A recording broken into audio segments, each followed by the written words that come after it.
Mad, sick, Reggaeville. Reggaeville Massive, my name is Munchy. This is 10 years The Sandwichmaker, the anniversary festival here in Augsburg, Germany. And I have the pleasure to be with a girlfriend. Jahcoustix is here too. How are you feeling, Dominic? I'm feeling fine. It's a little cold now, but I mean, it's September, so we're all not surprised. But I'm doing fine. This is the last show tonight. Like, festival season is going to be over after the show tonight, so... Okay. Yeah. So you're gonna go hard for this last show tonight? Of course, like every time, you know. I'm definitely gonna enjoy myself, you know, with the people. We meet a lot of people. I've met a lot of people I haven't seen for a long time, so it's kind of a family gathering tonight, you know. Yeah, I definitely enjoy that a lot too. A lot more artists are coming still to join us here. We have a very cool location, this gas Kessler house that we're standing at right now. As we said, the Sandwichmaker, it is a familiar vibe that we're having here now. What do you think is also special about this event tonight? Well, I think, like I just said, you know, it's like, I mean, many of the artists that you're going to see tonight, like, are on tour all the time, you know, and so basically you meet the people on tour, but you never have like events where you have all the people coming together. So I think that's what makes this place really special. And celebrating sandwich making, you know, he's been on every festival over the last 10 years, you know, giving some good food to the people, and most of us artists, you know, he made his cooking book where he invited artists to like make recipes. So I think it's a very special event. I think he's really happy that everybody's here and supporting his thing, you know. Yeah. And I'm looking forward to eating some rasterized later on too. Already done that today. Good for you. But for you, there's this is 10 years The Sandwichmaker, but for you personally, it's also 10 years Jahcoustix this year, right? Yeah. So how has this anniversary year been for you so far? Whoa, really? I mean, like, I've been on tour nonstop the last 3 months. You know, so I'm actually kind of looking forward to some peace and quiet now in the coming 2 months, but it's been a great anniversary. You know, like, Frequency was very well received by everyone, so I'm playing the new songs live. We're also very well received by the public, so you know, it's just a big motivation to keep charting this road, you know, to keep making music, to keep making reggae music. And it's such a big movement, such a worldwide movement, and you know, it's growing and growing. You have more and more bands coming up, so I think it's something, looking back in the last 10 years, I'm just really motivated to keep going and doing my thing, you know. I'm glad to hear that, definitely. And I hope Reggaeville is going to be there in 200,000 years. Hopefully, yeah, and hopefully still looking young and fresh, you know. Oh, of course, Munchy. We'll work on it, yeah. But speaking of your album, you mentioned it already, Frequency, your sixth studio album was released on June 14th. What feedback have you gotten from the fans by now that it's out now for a couple of months? What have people brought to you about it? What are they thinking? Well, I have to say, you know, like, I feel very happy about the feedbacks that I got, because a lot of, like, let's say, like, more critical people say that it's actually my best record so far. You know, that they say, okay, there's been like a artistic development. Of course, I'm very well aware that it's always like a perspective, a very individual perspective to it, you know, but like, the feedback that I got from my fans is that they're really happy that I did like an uncompromising roots reggae record, because like the last records that I did were kind of hybrids between like crossover, doing, of course, like, roots has always been like a head cornerstone of all the albums that I did, but I introduced some acoustic music, some world music, even some pop influences. So, and with Frequency, I just had the feeling that I wanted to go back to where I started. And like the first record that I ever did, when Jahcoustix was not even there, when it was like my old band WS Neighborhood, it was like a pure roots reggae record. So that's what I wanted to do. And like the feedbacks have been really positive, and that kind of also motivates me to keep going that way too, you know. I'm glad to hear that, because I really appreciate the album as well.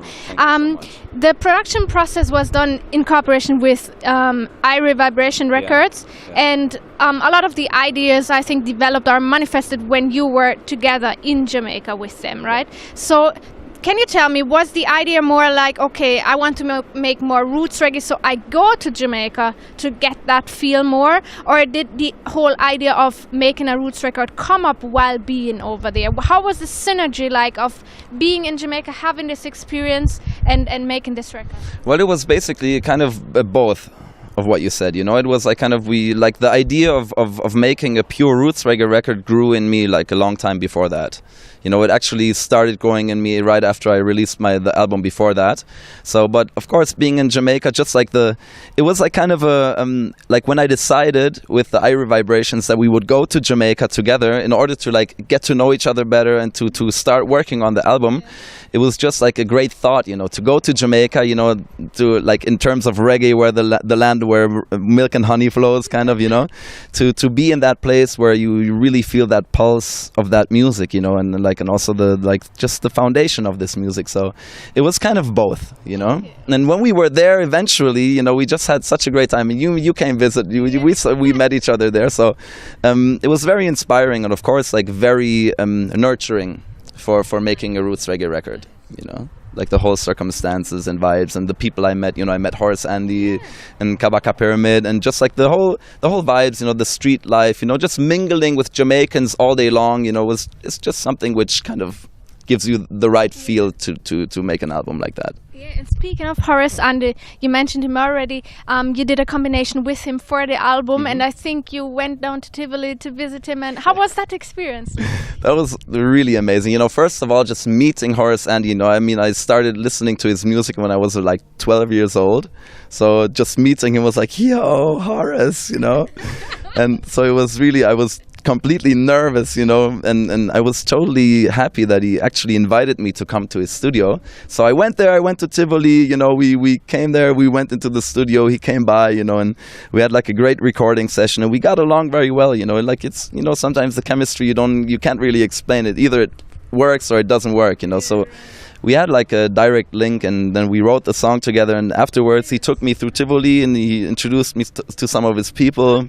We drank a warm one together, you know, and it was really, really nice. Just a beautiful experience to meet somebody like that, you know, like a living legend, and to see that, you know, he's a very, very grounded, normal person, you know, who has made such amazing experiences and has caused so much love, you know, for people, and who has been sharing so much love to all the people and sharing his music. So it's a great gift, you know. Wonderful. I felt very, wow. Yeah, I can imagine that. Did you also meet Kabaka Pyramid personally? How was that experience like? Well, basically, you know, like the Irie Vibrations, they know him for quite some time, even when he was not known as a musician on the international scene, you know. And so they said, hey, come on, let's go visit Kabaka. And I said, yeah, cool. I'd heard of him before, you know, so like, okay, of course, let's go. And so we went to his yard and we met. And then like I started talking with him, and I told him, hey, I'm making a record right now. And he said, oh, okay, well, like, what are you doing? And I showed him like one track. Actually, the first track that I showed him was the one that we eventually made the featuring on, because he like instantly liked the subject of the song and like the vibe of the rhythm. So he said, hey man, I really like this one. And I said, hey, can you imagine like making a featuring to be part of the album? He said, of course, I would love to do that, you know. So he started writing, he recorded the same day, and then we had the featuring. So yeah, and his yard is beautiful, you know. He has like his little studio there. He's got his own stage where he makes his events and stuff. So a very, very, let's say like a very talented, very open-minded, very intelligent, very progressive thinking person. Yeah, definitely. You know, somebody who I think represents like the new generation of young upcoming roots reggae artists from Jamaica. Yeah, definitely. Speaking of that, and what some people might call the reggae revival, or that movement that Kabaka is also part of, you said you made a reggae album again. Is this your own personal reggae revival then? I wouldn't say it like that. I wouldn't say it's so fundamentalist, you know. No, it was, for me, seriously, like I said before, it was just like a feeling, you know, that I wanted to do a roots reggae record, like something, an uncompromising record, something which has like a clear red line within it. You know, that was my aim, and I think that's what we did, you know. And as we said, you have combinations on the album, and you mentioned the process of the production, for example, with Kabaka, with Horace Andy, but also Apple Gabriel is on it. Is it important to you to have a special connection to the people that you're working with, more on a, not just a musical level, but also on a personal or spiritual or vibes kind of level? Definitely, you know, but if I you know, like for instance with Dub Incorporation, you know, I've known them for a long time, you know, so they're close friends, you know. with Kabaka and Horace, I didn't know them personally very much, but I met them personally. So like, and when you, like I said before, when you feel that there's like an instant connection, you have to do something together. With Apple Gabriel, it was a little different, you know, because I didn't meet him face to face, but I called him up. Okay. And I said, yo, hey, Apple, this is Jahcoustix. I'm a reggae singer from Germany, and I've been listening to your music from when I was 12, and blah, blah. Told him, like, my whole story growing up in African countries, and just trying to explain to him why we have to make this song together. And he was really cool, you know. I mean, Apple is like he's a very individual personality, let's say like that, you know. And first he was like, you know, I don't know, you know, usually I don't do these feature things, you know, the only band that I did a feature with was Groundation, and I never do this kind of thing. And I said, yeah, I know, I mean, I haven't seen you featuring anywhere else, but let me send you that song, man, and please just take a listen. And I think by the time when I was telling him that I grew up in African countries and that I had discovered his music when I was 12, like his perspective kind of changed, and he was paying more attention from the point that I told him, and he said, okay, listen, send me the song. And then I sent him the song, and he called me the next day and said, yo, tough track. And I said, you really like it? And then, you know, you can't imagine what this means to me. I mean, making a song with Apple Gabriel, man, I was like shaking on the phone. He said, like, yeah, man, I'm gonna do it. And also like the whole financial aspect of this thing. Like, I'm not gonna go into detail, but it was something which, kind of going back to the idea of your question, to the beginning of your question, it was not a thing about money, you know. It was really something where he said, listen, I respect you've been listening to my music since you was 12, and I respect that you, as like a foreign European German artist, are kind of keeping up this culture of roots reggae music, you know. So it was really, we had like a funny discussion about like the paradox that you have like a European reggae scene which is kind of like inheriting like that old roots reggae kind of music, like young bands really keeping up that heritage even though it's not their own cultural background. And I was always very aware, thus I was living in African countries for a long time, and it's part of my identity. I was always aware that it's not my own culture, but like it's bringing these things together and like bringing it to a new level, into a new future, reaching out to a new generation of young reggae listeners who maybe don't even know Apple Gabriel, but who know my music. And so that's how I tried, like that's where we came to, like on one point in doing the song, because I also told him, hey, you know, this is something which is to the benefit of everyone, not only for you, for me, for everyone, for reggae music in general. And so really it's just such a great thing to have made the song with Apple Gabriel. Seriously, I still can't believe it, you know. I really appreciate you doing the song and also doing the whole album.